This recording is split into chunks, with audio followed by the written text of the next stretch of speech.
عليكم ورحمة الله وبركاته. الحمد لله نحمده ونستعينه ونستغفره ونؤمن به ونتوكل عليه ونعوذ بالله من شرور أنفسنا ومن سيئات أعمالنا. من يهده الله فلا مضل له ومن يضلله فلا هادي له، ونشهد أن لا إله إلا الله وحده لا شريك له، ونشهد أن سيدنا وحبيبنا ونبينا ومولانا محمدا عبده ورسوله، صلى الله تعالى عليه وعلى آله وأصحابه وبارك وسلم تسليما كثيرا. أرسله بالحق بشيرا ونذيرا وداعيا إلى الله بإذنه وسراجا منيرا. إن الله وملائكته يصلون على النبي يا أيها الذين آمنوا صلوا عليه وسلموا تسليما. اللهم صل على سيدنا محمد وعلى آل سيدنا مولانا محمد. بلغ العلا بكماله كشف الدجى بجماله حسنت جميع خصاله صلوا عليه وآله। সম্মানিত মুসল্লিয়ান কিরাম, মুরব্বিয়ান আযম, সামিঈন কিরাম, আল্লাহ পাকের কাছে অসংখ্য গণিত শুকরিয়া, তিনি আমাদেরকে পবিত্র রমজান মাস পর্যন্ত হায়াত বৃদ্ধি করে আমাকে আপনাকে আল্লাহ পাকের পবিত্র ঘর মসজিদে এসে বসে আমাকে কিছু আলোচনা করার, আপনাদের কিছু দিনে আলোচনা শোনার তৌফিক দান করেছেন। আলহামদুলিল্লাহ। বড় আওয়াজ একটু কালিমাতু শুকর আদায় করি, আলহামদুলিল্লাহ। পূত পবিত্র এই মাস, এই 12 মাসের শ্রেষ্ঠ মাস রমাদানুল মুবারক। আল্লাহ পাক আমাদের সবাইকে সুস্থতার সাথে এই আজকে 13টা রমজান, আজকে 13 রমজান চলমান, সবগুলো রোজা রাখার তৌফিক দান করেছেন। আল্লাহ পাকের কাছে আমরা সাহায্য প্রার্থনা করি, তিনি যেন আমাদেরকে 30টা রোজা পরিপূর্ণ আল্লাহ পাক যেভাবে বলেছেন সেভাবে রাখার জন্য তৌফিক দান করেন, আমিন। রমজান মাসের একটি গুরুত্বপূর্ণ কাজ হলো যাকাত। রমজানে আমরা যাকাত আদায় করি, ঠিক আছে তো? যাকাত যাদের ফরজ হয়, আমাদের রমজান আসলে আমরা যাকাত আদায় করি। ইনশাআল্লাহ আজকে যাকাতের পরিচয়, গুরুত্ব এবং যাকাত আদায় না করলে আল্লাহ পাক যে শাস্তি দিবেন বলেছেন, এই বিষয়ে ইনশাআল্লাহ আপনাদের সামনে আলোচনা পেশ করব ইনশাআল্লাহ। মোহতারাম হাজিরিন, যাকাত এটি ইসলামের 5টা যে স্তম্ভ আছে তার মধ্যে একটি। ঈমান, নামাজ, রোজা, হজ, যাকাত। 5টা স্তম্ভের মধ্যে, 5টা পিলারের মধ্যে একটি হচ্ছে যাকাত। পবিত্র কোরআনে জাকাতের কথা বারে বারে এসেছে। পবিত্র কোরআনে পাকে অনেকবার জাকাতের কথা এসছে। অধিকাংশ জাকাতের আয়াত নামাজের পর এসেছে। আকিমুস সালাহ ও আতুজ যাকাত, তোমরা নামাজ আদায় করো, নামাজ পড়ো, ও আতুজ যাকাত, এবং জাকাত দাও। তাহলে বোঝা যাচ্ছে নামাজের পরে জাকাতের গুরুত্ব বোঝানো হয়েছে। তাহলে কতটুকু গুরুত্বপূর্ণ হলে নামাজের পরে এটার স্থান কোরআনে পাকে হতে পারে। জাকাতের পরিচয় সম্পর্কে ওলামায়ে কেরাম বিভিন্ন জনে বিভিন্ন মতামত দিয়েছেন। আল্লামা আব্দুর রহমান আল জাজিরি জাকাতের সংজ্ঞা দিতে গিয়ে তিনি বলেন, শরীয়তের দৃষ্টিতে জাকাত বলা হয় উপযুক্ত ব্যক্তিকে। উপযুক্ত ব্যক্তিকে, দেখেন শর্ত, দেখেন সবাইকে দিতে পারবে না জাকাত, উপযুক্ত ব্যক্তি হতে হবে, জাকাত খাওয়ার মুস্তাহেক ব্যক্তি হতে হবে। উপযুক্ত ব্যক্তিকে নির্দিষ্ট শর্ত সাপেক্ষে, কিছু শর্ত শরায়েত আছে, একটা ব্যক্তিকে জাকাত দেওয়ার ক্ষেত্রে কিছু শর্ত শরায়েত আছে। বিশেষ মালের বা বিশেষ সম্পদের মালিক বানিয়ে দেওয়া। এই যে আপনি একটা টাকা তাকে দিবেন, সেটা অফেরতযোগ্য, এবং সেই টাকার বিনিময়ে বা সেই সম্পদের বিনিময়ে আপনি তার থেকে কোনো উপকার নিতে পারবেন না। অর্থাৎ আপনি জাকাতের টাকাটা তাকে দিলেন, আপনি চাইলেন যে আমি তোমাকে এই টাকাটা দিলাম, তুমি আমাকে শ্রম দাও, এটা হবে না। এটা অন্য ক্ষেত্রে পারবেন, আপনার কিছু টাকা মানুষকে দিতে ইচ্ছে করছে, আপনি তার থেকে কিছু শ্রম নেবেন, হয়তো টাকার পরিমাণটা একটু বেশি হবে শ্রমের তুলনায়, কিন্তু জাকাতের ক্ষেত্রে আপনি তার মাধ্যমে কোনো উপকার নিতে পারবেন না। তাহলে বোঝা গেল যেই সম্পদটা আপনি তাকে দিবেন সেটাও নির্দিষ্ট পরিমাণ এবং কিছু শর্ত শরায়েতের বেড়াজালায় আবদ্ধ, এবং তাকে এটি একেবারেই দিয়ে দিতে হবে। এর মাধ্যমে আপনি কোনো ফায়দা হাসিল করতে পারবেন না। এর মাধ্যমে ফায়দা হাসিল যেটা হবে সেটা আল্লাহ পাক আপনাকে দিবে। সুবহানাল্লাহ।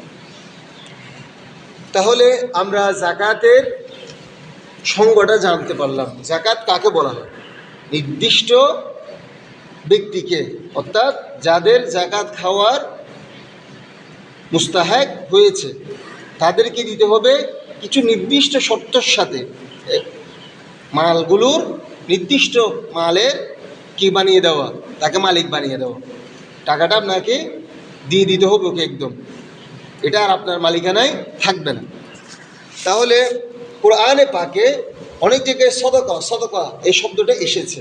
যেমন কোরআনে পাকে ইন্নামা সদাকত লিল ফুকারা ওয়াল মাসাকিন আয়াতে এসেছে, ইন্নামা সদাকত লিল ফুকারা ওয়াল মাসাকিন, সদকার অধিকারী হলো লিল ফুকারা ফকির, ওয়াল মাসাকিন মিসকিনরা। এই সদকা দ্বারা উদ্দেশ্য হচ্ছে জাকাত। জাকাত এবং সদকা এই দুটো শব্দের একই অর্থ। কোরআনে পাকে এই দুইটা শব্দ এসেছে, দুটারই একই অর্থ। উলামায়ে কেরাম বলেন, আস-সাদাকাতু যাকাতুন ওয়াজ যাকাতু সাদাকাতুন ইয়াফতারিকুল ইসমু ওয়া ইয়াত্তাফিকুল মুসাম্মা। দুটোটা জাকাত যেটা, সাদাকাও সেটা, শুধু তাদের মধ্যে নামের ভিন্নতা রয়েছে, না হলে জিনিস দুটোই একই।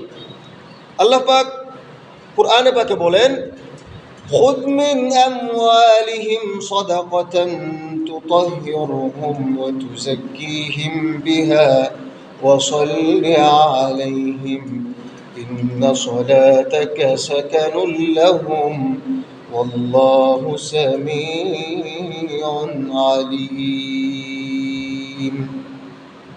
আল্লাহ পাক বলছেন, খুয মিন আমওয়ালিহিম সাদাকা, তাদের মাল সম্পদ থেকে, অর্থাৎ যারা সম্পদের মালিক, নেসাব পরিমাণ সম্পদের মালিক, তাদের থেকে খুয মিন আমওয়ালিহিম সাদাকা, তাদের থেকে তোমরা যাকাত আদায় করো। তুতাহহিরুহুম ওয়া তুযাক্কিহিম বিহা, যেন এই সদকার মাধ্যমে তাদেরকে পবিত্র এবং বরকতময় করতে পারো। অর্থাৎ যে সম্পদ আপনি দান করে দিবেন এই সম্পদ দান করার মাধ্যমে আপনাকে আল্লাহ পাক বরকত দান করবেন, আল্লাহ পাক আপনাকে পবিত্রতা দান করবেন। সুবহানাল্লাহ। এবং আল্লাহ পাক বলছেন ওয়াসাল্লি আলাইহিম ইন্না সলাতাকা সাকানুল লাহুম, এবং তাদের জন্য দোয়া করো। অর্থাৎ যাদের থেকে আমরা টাকাটা নিয়েছি যাকাতের, তাদের জন্য দোয়া করতে বলা হচ্ছে। আল্লাহু সামিউন আলিম, আল্লাহ পাক ক্ষমাশীল করুণাময়। তাহলে বোঝা যাচ্ছে যাকাত যদি আমরা দিই তাহলে আল্লাহ পাক আমাদেরকে বরকত দান করবেন, আল্লাহ পাক আমাদের অন্তরকে প্রশান্তিময় করে দিবেন, আমাদের অন্তরকে কুলুষমুক্ত করবেন। সুবহানাল্লাহ। আল্লাহ পাক আমাদের থেকে বেশি কিছু চাননি। শতে আড়াই টাকা, শতে আড়াই টাকা চেয়েছেন। হয়তো আপনি যদি বেশি টাকার মালিক হন তখন যাকাতের পরিমাণটাও বাড়বে, কিন্তু আপনার চিন্তা করতে হবে এই সম্পদ কে দিয়েছে, এই সম্পদ যিনি দিয়েছেন তিনিই আমার কাছে এই সম্পদটা চাচ্ছেন। আল্লাহ পাক যদি আমাদেরকে বলতো শতকরা 99% সম্পদ আমার রাস্তায় বিলিয়ে দিতে হবে, 1% যা থাকবে তা দিয়ে তোমরা চলবা কোনো মতে, এভাবে যদি আল্লাহ পাক আমাদেরকে হুকুম দিতেন, আমরা কি পালন না করে পারতাম? একটু আওয়াজ করে বলুন, আমরা কি পারতাম? কখনো পারতাম না। তা আল্লাহ পাক আমাদের জন্য সহজ করে দিয়েছেন। আল্লাহ পাক আমাদেরকে 97.5% নিজেদের কাছে রাখতে বলেছেন, শুধু 2.5% গরিব দুঃখীদের জন্য, লিল ফুকারাই ওয়াল মাসাকিন, ফকিরদের জন্য, যারা অভাবী অভাবগ্রস্ত তাদেরকে দিতে বলেছেন, ওয়াল মাসাকিন, যারা মিসকিন এতিম তাদেরকে দিতে বলেছেন। কেন দিতে বলেছেন? সমাজে যেন একটা ভারসাম্য থাকে। আপনি ধনী, আপনি খেতে পারছেন, যারা গরিব সে কেন না খেয়ে মারা যাবে? সে যদি আপনার মতো বিলাসবহুল হোটেলে গিয়ে খেতে না পারে, কমপক্ষে একটি মোটামুটি যেন দুটো ভাত সে খেতে পারে, ততটুকুর ব্যবস্থা তো করতে হবে। এই ব্যবস্থা করার দায়িত্ব আমাদের উপর বর্তায় যাদের টাকা আছে। তো আল্লাহ পাক এই যাকাত আমাদের উপর ফরজ করেছেন, অর্থাৎ যাদের মাল আছে, যাদের নেশাব পরিমাণ মাল আছে, 1 বছর পরিমাণ যদি গচ্ছিত থাকে, আপনার নিত্য নৈমিত্তিক দৈনন্দিন জীবনের যেই খরচ আছে সেটা বাদ দিয়ে যে বেশি পরিমাণ টাকাটা আপনার থাকবে, 1 বছর পরিমাণ সেটা জমা থাকলে এই টাকার উপর, এই সম্পদের উপর আপনার শতকরা 2.5% হিসেবে যাকাত আসবে। এই 2.5%-এর মাধ্যমে আপনার সমাজের গরিব দুঃখী যারা আছেন তাদের গরিব দুঃখর এই লাঘব হবে। তাদের যেই অনাহারে থাকে, অনেক মানুষ না খেয়ে থাকেন, আপনার এই যাকাতের টাকায় সে দুটো ভাত খেতে পারবে, সে ভালো একটা পোশাক পরতে পারবে, সে একটু ভালোভাবে চলতে পারবে। এই যে সম্পদ আল্লাহ পাক আমাকে দিয়েছেন, আপনাকে দিয়েছেন, এটি আল্লাহ পাকের অশেষ অনুগ্রহ। তিনি যদি চাইতেন তিনি আমাকে তো গরিব বানাতে পারতেন, আপনাকে তো গরিব বানাতে পারতেন, ফকির মিসকিন বানাতে পারতেন, কিন্তু আল্লাহ পাক আমাদেরকে সেটি বানাননি। সেজন্য আল্লাহ পাকের কাছে আমাদের শুকরিয়া করতে হবে। এই শুকরিয়াতান আমরা এই যাকাত দিব। আল্লাহ পাক কোরআনে পাকের মধ্যে জায়গায় জায়গায় বলেছেন যাকাত দেওয়ার জন্য। আল্লাহ পাক সূরা বাকারায় বলেন ওয়া আকিমুস সালাতা ওয়া আতুজ যাকাত, তোমরা নামাজ প্রতিষ্ঠা করো, তোমরা যাকাত দাও। নামাজ পড়তে বলছে, সাথে সাথে কি বলছে? যাকাত দিতে বলছে। আল্লাহ পাক আরো বলছেন فإن تابوا وأقاموا الصلاة وآتوا الزكاة فإخوانكم في الدين। আল্লাহ পাক মুশরিক এবং মুমিনদের মধ্যে পার্থক্য করতে গিয়ে এই আয়াত কারীমাতে বলেন فإن تابوا وأقاموا الصلاة وآتوا الزكاة فإخوانكم في الدين।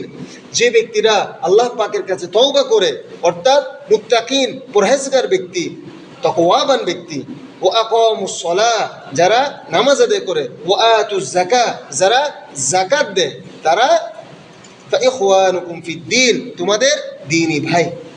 তাহলে আমরা আমাদের ভাই চিনব কিভাবে? এটা আল্লাহ পাক কোরআনে পাকে বলে দিচ্ছেন যে যে ব্যক্তিকে দেখবে তোমরা আল্লাহর ভয়ে ভীত, যে ব্যক্তি নামাজ পড়ে, যে ব্যক্তি যাকাত দেয়, তাহলে তারাই হচ্ছে তোমাদের দ্বীনি ভাই। অর্থাৎ একই ধর্মে ধর্মীয়, একই বিশ্বাসে বিশ্বাসী। অর্থাৎ আমিও মুসলমান, সেও মুসলমান। সে মুসলমান সেটা আমরা কিভাবে চিনব? এই চেনার পদ্ধতি আল্লাহ পাক কোরআনে পাকেই বলে দিচ্ছেন। তাকে দেখবে আল্লাহর ভয়ে ভীত, তাকে দেখবে নামাজরত, তাকে দেখবে গরিব দুঃখীকে যাকাত দিচ্ছে। সুবহানাল্লাহ। তাহলে বোঝা যাচ্ছে এটি ইসলামের একটি স্তম্ভ তো ঠিক আছে, সেটি এত গুরুত্ব বহন করে যে আল্লাহ পাক কোরআনে পাকে জায়গায় জায়গায় এ বিষয়ে উল্লেখ করেছেন। কোরআনে পাকে 30টা আয়াতের মধ্যে আল্লাহ পাক যাকাতের কথা বলেছেন, এর মধ্যে 27টি আয়াতের মধ্যে নামাজের পরেই বলেছেন। এভাবে আকিমুস সালাহ ওয়া আতুজ যাকাত ফাইন তাবু আকামুস সালাহ ওয়া আতাউজ যাকাত, এভাবে 30টি জায়গার মধ্যে যাকাতের কথা কোরআনে পাকে এসেছে। তন্মধ্যে 27টি জায়গার মধ্যে নামাজের পরপরে এসেছে। তাহলে বুঝে নিতে হবে নামাজ হচ্ছে আস-সালাতু মিফতাহুল জান্নাহ। নামাজ না পড়লে আমরা জান্নাতের চাবি আদায় করতে পারবো না। তাহলে নামাজের যে গুরুত্ব, এটি আমাদেরকে জান্নাতে প্রবেশ করার চাবি স্বরূপ বলা হয়েছে। তো নামাজের পরপরে যাকাতের কথা বলা হচ্ছে। যাকাত যদি না দেন তাহলে ইসলামের মধ্যে আপনার থেকে জোর জবরদস্তি করে নেওয়ার হুকুম আছে।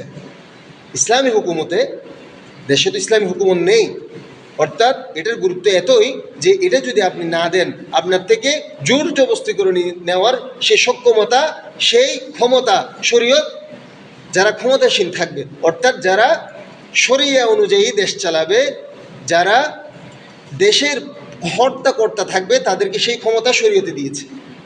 হযরত আবু বকর সিদ্দিক রাদিয়াল্লাহু তাআলা আনহুর শাসন আমলে রাসূল পাক সাল্লাল্লাহু আলাইহি ওয়াসাল্লামের মৃত্যুর পর বা তিনি আমাদের থেকে পর্দা করার পর অনেক মুসলমান মুরতাদ হয়ে গিয়েছিলেন। এর মধ্যে একটি বড় সংখ্যক ছিল যারা যাকাত অস্বীকার করেছিল। হযরত আবু বকর সিদ্দিক রাদিয়াল্লাহু তাআলা আনহু তাদের বিরুদ্ধে যুদ্ধ ঘোষণা করেছিলেন। সমস্ত সাহাবায়ে কেরাম জীবদ্দশায়, রাসূল সাল্লাল্লাহু আলাইহি ওয়াসাল্লাম আজল্লে সাহাবা সবাই তখন জীবিত ছিলেন, তারা সবাই বসে ঐক্যমত হয়েছেন, ইজমা করেছেন যে যে ব্যক্তি যাকাত অস্বীকার করবে সে কাফের হয়ে যাবে। তাহলে যে ব্যক্তি যাকাত অস্বীকার করবে সে যখন কাফের হয়ে যাবে, তার বিরুদ্ধে যুদ্ধ ঘোষণা করা আমাদের উপর ওয়াজিব।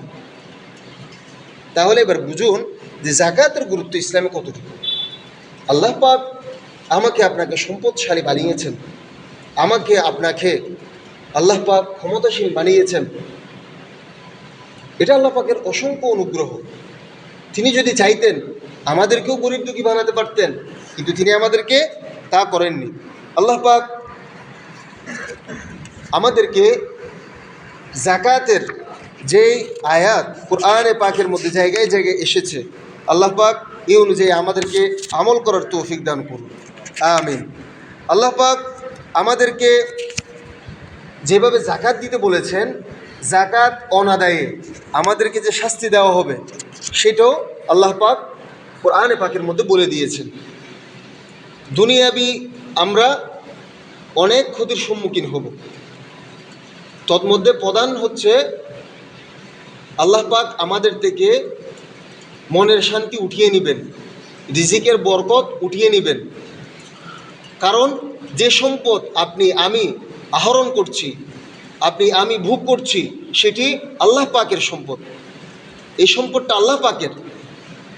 এই বাতাস এটি কে দিয়েছেন?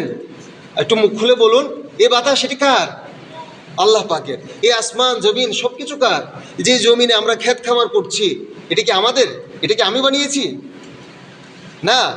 যে ফুল ফল ফলছে এ সমস্ত কি আমার তৈরি? কখনোই না। এসব কিছু আল্লাহ পাক আমাদেরকে দিয়েছেন। এগুলোর মাধ্যমে শুধু আমরা উপকার ভুগি, আমরা মধ্যসত্ত্ব ভুগি। আমরা সব কিছু আল্লাহ পাক আমাদেরকে দিচ্ছেন। হয়তো আপনার একটি দোকান আছে, আপনি বলছেন আমার দোকানের আমার মাল আমি বিক্রি করে আমি টাকা কামাচ্ছি, এতে আবার আমি কেন দিব?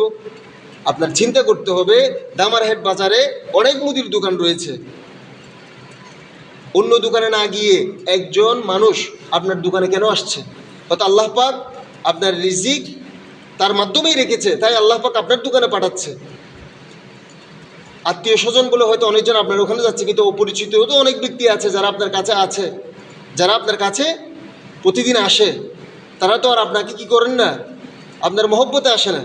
আল্লাহ পাক তাদেরকে পাঠাচ্ছে, তাদের মাধ্যমে আপনার রিজিকের ব্যবস্থা তিনি করছেন। এই যে আমরা টাকা কামাচ্ছি, এটি আল্লাহ পাক আমাদেরকে ব্যবস্থা করে দিচ্ছেন। হ্যাঁ, আল্লাহ পাক আমাদেরকে কামাই করতে বলেছেন, আমাদেরকে শ্রম দিতে বলেছেন, কিন্তু সমস্ত আসবাব তিনি আমাদেরকে জোগাড় করে দিয়েছেন। সে আল্লাহ পাক যিনি আমাদেরকে সব কিছু দিয়েছেন, তিনি আমাদের থেকে শতে 2.5 টাকা চাচ্ছেন। তাও কার জন্য? আমাদের ভাই বোনেদের জন্য। আল্লাহ পাকের এতে কোনো কি নেই, লাভ লোকসান নেই। আল্লাহ পাক টাকা দিয়ে কি করবেন? এই টাকা আমার মুসলিম ভাই বোনদের জন্যই। এই টাকা আমার সমাজের কল্যাণে, আমার সমাজের উন্নতিতে এই টাকার ব্যয় হবে। তাহলে আল্লাহ পাক আমাদের থেকে যাকাত চাইছেন, এটি আল্লাহ পাক নিজের জন্য নয়, এটি আমাদের জন্য। আল্লাহ পাক কোরআনে পাকের মধ্যে বলে দিয়েছেন যাকাত যারা আদায় করবে না তাদের শাস্তির ব্যাপারে। আল্লাহ পাক কোরআনে পাকের মধ্যে বলেন, والذين يكنزون الذهب والفضة ولا ينفقونها في سبيل الله فبشرهم بعذاب أليم يوم يحمى عليها في نار جهنم فتكوى بها جباههم وجنوبهم وظهورهم هذا ما كنزتم لأنفسكم فذوقوا ما كنتم تكنزون। আল্লাহ পাক বলছেন, যারা সোনা রূপা পুঞ্জীভূত করে জমিয়ে রাখে আর আল্লাহর রাস্তায় খরচ করে না, রসুল পাক সাল্লাল্লাহু আলাইহি ওয়াসাল্লামকে বলছেন, তুমি তাদেরকে কি দাও? হে আমার রসুল, আপনি তাদেরকে সুসংবাদ বা দুঃসংবাদ হিসেবে এটি ধরতে পারেন, দেন যে তারা কঠিন আযাবের সম্মুখীন হবে কাল কিয়ামতের ময়দানে।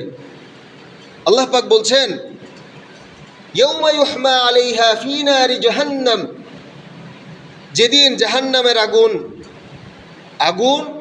গরম করা হবে এবং সেই আগুন দ্বারা তাদের কপালে, তাদের পাশে, তাদের পিঠে সেক দেওয়া হবে, গরমে লোহা দ্বারা সেক দেওয়া হবে। কোরআনের আয়াত এটি। তাহলে আল্লাহ পাক বলছেন, তখন এই আয়াত অনুযায়ী আল্লাহ পাক তখন বলবেন, সুতরাং তোমরা যা জমা করেছিলে তার স্বাদ উপভোগ করো। হাযা মা কানাজতুম লিআনফুসিকুম ফাযুকু মা কুনতুম তাকনিজুন, তোমরা যে সম্পদ জমা করেছ সেই সম্পদের স্বাদ তোমরা উপভোগ করো। আল্লাহ পাক আগুন দিয়ে আমাদেরকে সেই স্বাদ আম্বেষণ করাবে। নাউযুবিল্লাহ। আল্লাহ পাক আমাদেরকে রক্ষা করুন এমন আযাব থেকে। আল্লাহ পাক অন্য আয়াতে আল্লাহ পাক বলেন, ওয়াইলুল লিকুল্লি হুমাযাতিল লুমাযা আল্লাযী জামাআ মালাহু ওয়া আদ্দাদা ইয়াহসাবু আন্না মালাহু আখলাদা। পরিপূর্ণ সূরাটাই তিনি আমাদেরকে জাহান্নামের আযাব সম্পর্কে সাবধান করেছেন। হাদিসে পাকে এসছে, বিষধর সাপের মাধ্যমে আমাদেরকে ধ্বংসন করানো হবে যারা যাকাত আদায় করবে না। একটা সাপের বিষের থলি থাকে কয়টা? একটা। কিন্তু যারা যাকাত আদায় করবে না তাদেরকে 2টা বিষের থলিওয়ালা সাপ দিয়ে আল্লাহ পাক ধ্বংসন করাবেন কবরের মধ্যে। আল্লাহু আকবার, আল্লাহু আকবার। তাহলে কেমন কঠিন আযাব দিবেন তিনি। অন্য আরেকটা হাদিসে আসছে, কিয়ামতে আমাদেরকে বেড়ি পরানো হবে, লোহার বেড়ি, যারা যাকাত আদায় করবে না। অন্য আরেকটি হাদিসে এসছে, পশু দ্বারা তাদেরকে পদদলিত করা হবে যারা যাকাত আদায় করবে না।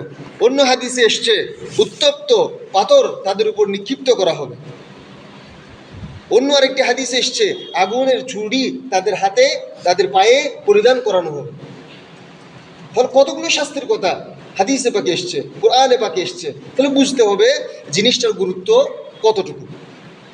আল্লাহ পাকে আমাদেরকে এই সমস্ত সম্পদ দিয়েছেন, তিনি চাইলে আমাদেরকে নাও দিতে পারতেন, কিন্তু তিনি আমাদেরকে দিয়ে এটা পরীক্ষা করছেন, আমাদেরকে পরীক্ষা করছেন। এটি মুমিনের জন্য জেলখানা। আল্লাহ পাক কোরআনে পাকে যেভাবে বলেছেন, জায়গায় জায়গায় হাদিসে পাকে রাসূল সাল্লাল্লাহু আলাইহি ওয়াসাল্লাম বলছেন, আদ-দুনিয়া সিজনুল মুমিন ওয়া জান্নাতুল কাফির। এই দুনিয়াটা হচ্ছে মুমিনদের জন্য কারাগার স্বরূপ, ওয়া জান্নাতুল কাফির, এটা কাফেরদের জন্য জান্নাত। এটা পরীক্ষা ক্ষেত্র। আল্লাহ পাক আপনাকে আমাকে সম্পদ দিয়ে পরীক্ষা করছেন যে এই সম্পদের পরিপূর্ণ হক আপনি আদায় করতে পারছি কিনা। আল্লাহ পাক কোরআনে পাকে বলেন, নাহনু কাসামনা বাইনাহুম মাঈশাতাহুম ফিল হায়াতিদ দুনিয়া ওয়া রাফা'না বা'দাহুম ফাওকা বা'দিন দারাজাত লিয়াত্তাখিযা বা'দুহুম বা'দান সুখরিয়া ওয়া রাহমাতু রাব্বিকা খায়রুম মিম্মা ইয়াজমাউন। আল্লাহ পাক বলছেন, নাহনু কাসামনা বাইনাহুম মাঈশাতাহুম ফিল হায়াতিদ দুনিয়া, পার্থিব জীবনে আমি তাদের মধ্যে জীবিকা বন্টন করেছি। আল্লাহ পাক আমাকে খতিব বানিয়েছেন, ইমাম সাহেব হুজুরকে ইমাম সাহেব বানিয়েছেন, ডাক্তার সাহেবকে ডাক্তার বানিয়েছেন, মাস্টার সাহেবকে মাস্টার বানিয়েছেন, উকিল সাহেবকে উকিল বানিয়েছেন। এই জীবিকার বন্টন আল্লাহ পাক করে দিয়েছেন। এটি আপনার বিষয় নয়। হয়তো আপনি সেই শিক্ষায় শিক্ষিত হয়েছেন, কিন্তু আল্লাহ পাক যদি না চাইতেন আপনি ডাক্তার হতে পারতেন না। কত হুজুর আছে না, সবাই কি খতিব হতে পারে? সবাই কি ইমাম হতে পারে? যাকে আল্লাহ পাক নির্বাচন করেছে সেই হবে। ডাক্তার হিসেবে কতজন ডাক্তারি পড়ছে? ডাক্তার হিসেবে আল্লাহ পাক যাকে কবুল করেছে সেই করতে পারবে, সে তার মাধ্যমে জীবিকা নির্বাহ করতে পারবে। আল্লাহ পাক কোরআনে পাকে যেভাবে বলছেন, নাহনু কাসামনা বাইনাহুম মাঈশাতাহুম ফিল হায়াতিদ দুনিয়া, ইহজগতের মধ্যে আমি তোমাদেরকে জীবিকার ক্ষেত্র নির্ধারণ করে দিয়েছি, তকসিম করে দিয়েছি, তোমাদের মধ্যে আমি বন্টন করে দিয়েছি। ওয়া রাফা'না বা'দাহুম ফাওকা বা'দিন দারাজাত, তোমাদেরকে একের উপরে অপরকে মর্যাদাশীল করেছি, কেউকে কারো উপর মর্যাদা দিয়েছি। সমাজের মধ্যে সবার মর্যাদাটা এক না। প্রধানমন্ত্রীর মর্যাদা আর একটি সাধারণ নাগরিকের মর্যাদা কি এক নয়। আল্লাহ পাক কোরআনে বলেছেন, কতক মানুষের উপর মর্যাদা দিয়েছি। এটি সমাজের শৃঙ্খলা ঠিক থাকার জন্যই আমি করেছি। আল্লাহ পাক বলছেন যাতে তারা একে অপরের দ্বারা কাজ করিয়ে নিতে পারে। আল্লাহ পাক বলছেন, লিয়াত্তাখিযা বা'দুহুম বা'দান সুখরিয়া, তারা একে অপরের মাধ্যমে যেন কাজ করিয়ে নিতে পারে। একটি ফ্যাক্টরিতে সবাই যদি মালিক হয়ে থাকে, কাজ কে করবে? একটি মসজিদে সবাই যদি ইমাম হয়ে থাকে, নামাজ কে পড়াবে? তাই আল্লাহ পাক বলছেন, আমি মর্যাদা স্তর নির্ধারণ করে দিয়েছি, কাউকে কারো উপরে মর্যাদা দিয়েছি, কাউকে কারো নিচে মর্যাদা আমি দিয়েছি, যেন একে অপরের মাধ্যমে কাজ করিয়ে নিতে পারে। আল্লাহু আকবার। আল্লাহ পাক আমাদেরকে কিভাবে সুবিন্যস্ত করে দিয়েছেন সবকিছু। এরপরে আল্লাহ পাক বলেন, ওয়া রাহমাতু রাব্বিকা খায়রুম মিম্মা ইয়াজমাউন, এবং আমরা এই সমস্ত কাজকর্ম করে যে সমস্ত কিছু জমা করি, উপার্জন করি, ইয়াজমাউন, আমরা যে সমস্ত কিছু জমা করি তা আল্লাহ পাকের একটি উৎকৃষ্ট অনুগ্রহ বলে আল্লাহ পাক বলছেন, ওয়া রাহমাতু রাব্বিক, তোমার রবের পক্ষ থেকে এটি একটি রহমত স্বরূপ। খায়রুম মিম্মা ইয়াজমাউন, তোমরা যা কিছু জমা করছো। অর্থাৎ আমরা যার যার পেশায় সবাই কিছু না কিছু কামাই করছি, এসব কিছু আল্লাহ পাক বলছেন আমার অনুগ্রহ। ওয়া রাহমাতু রাব্বিক, তোমার রব, আল্লাহ পাক আমাদেরকে উদ্দেশ্য করে বলছেন তোমাদের রবের অনুগ্রহ এটি। তাহলে বুঝতে হবে আল্লাহ পাক আমাদেরকে যে সম্পদ দিয়েছেন, আল্লাহ পাক আমাদেরকে যে অনুগ্রহ দিয়েছেন, এটি আমরা শুকর করে কুল পাবো না। আল্লাহ পাক আমাদেরকে এটির জন্য বাছাই করেছেন। আপনি ডাক্তার হিসেবে আল্লাহ পাক আপনাকে ডাক্তার হিসেবে আল্লাহ পাকে আপনাকে কবুল করেছেন, আপনাকে জীবিকার মাধ্যম ডাক্তারিটা আপনাকে আল্লাহ পাকে বানিয়েছেন। এই আয়াতের ব্যাখ্যা অনুযায়ী আল্লাহ পাক সবার স্তর নিজেই নির্ধারণ করেছেন। যেই জীবিকাটা আমরা নির্বাহ করছি, কেউ ব্যবসার মাধ্যমে, কেউ চাকরি বাকরির মাধ্যমে, বিভিন্নজন বিভিন্ন কিছুর মাধ্যমে, এটি আল্লাহ পাক বলছেন এটি আমার রহমত। তাহলে আল্লাহর রহমত থেকে শতকরা 2.5% দিতে আমার আপনার সমস্যা কোন? কোনো সমস্যা আছে? নাই। কিন্তু দেখা যায় বর্তমান সমাজে জাকাতের দেওয়া। জাকাত ফরজ হয়েছে এমন মানুষ অনেকে আছেন যারা জাকাত দেন না, দিলেও পরিপূর্ণভাবে দেন না। এটি আল্লাহ পাকের রহমত। আল্লাহ পাক আমাকে আপনাকে দিয়েছেন, আল্লাহ পাক আমাকে আপনাকে পরীক্ষা করছেন এই সম্পদের মাধ্যমে। তাহলে আমরা আজকের এই আলোচনা থেকে বুঝতে পারি আল্লাহ পাক আমাদেরকে টাকা দিয়ে, পয়সা দিয়ে, ধন দৌলত দিয়ে, সম্মান দিয়ে আমাদেরকে সম্মানিত করেছেন। এটি আল্লাহ পাকের পক্ষ থেকে একটি অনুগ্রহ। এটি আমার আপনার কাবিলিয়তের কিছু নাই, এটা কবুলিয়ত। আল্লাহ পাক আপনাকে সে বিষয়ে কবুল করেছেন, আমাকে এ বিষয়ে কবুল করেছেন। এটা হচ্ছে আল্লাহ পাক আমাদেরকে নির্ধারণ করে দিয়েছেন। এই সমস্ত কাজ কারবারের মাধ্যমে আমরা যে সম্পদটা অর্জন করি, এই সম্পদের যেই জাকাতটা আসে সেটা যেন আমরা পরিপূর্ণভাবে আদায় করি। শতকরা 2.5 টাকা, সবার জন্য না, যাদের সম্পদ বেশি বা একটা নির্ধারিত নেশাব আছে সেটি আপনার ওলামায়ে কেরাম থেকে জেনে নেবেন। তো যাদের উপর জাকাত ফরজ তাদের অবশ্যই জাকাত আদায় করতে হবে। যদি আপনি জাকাত আদায় না করেন তাহলে আপনি ইহকালীন শাস্তিও ভোগ করবেন এবং পরকালীন শাস্তি ভোগ করার জন্য আপনার প্রস্তুত থাকতে হবে। কয়েকটা তো বলেছি, আরও বিভিন্ন শাস্তির কথা আল্লাহ পাক কোরআনে পাকে বলেছেন, হাদিসে পাকে অহর এসেছে। বুখারী শরীফের মধ্যে 172টি হাদিস এসেছে জাকাতের বিষয়ে। মুসলিম শরীফের মধ্যে 175টি হাদিস এসেছে জাকাতের বিষয়ে। তাহলে বুঝুন জাকাতের কতটা গুরুত্ব আমাদের ইসলাম ধর্মে রয়েছে। তাহলে আজকের এই আলোচনা থেকে আমরা শিক্ষা নিব আল্লাহ পাক আমাদেরকে যা কিছু দিয়েছেন সব কিছু তারও অনুগ্রহ। আমাদের কিছু নেই এতে, আমরা মধ্যস্বত্বভোগী, আমরা উপকারভোগী, আমরা শুধু ভোগ করছি। দিচ্ছেনও আল্লাহ পাক, নিয়ে নিবেনও আল্লাহ পাক। আমরা শুধু এই সমস্ত সম্পদের মাধ্যমে উপকার ভোগ করছি, মধ্যস্থতা ভোগ করছি। তাই আল্লাহ পাক আমাদের সবাইকে, যাদের উপর আল্লাহ পাক জাকাত ওয়াজিব করেছেন, তাদেরকে আল্লাহ পাক সঠিকভাবে সুষমভাবে জাকাত আদায় করার তৌফিক দান করুন।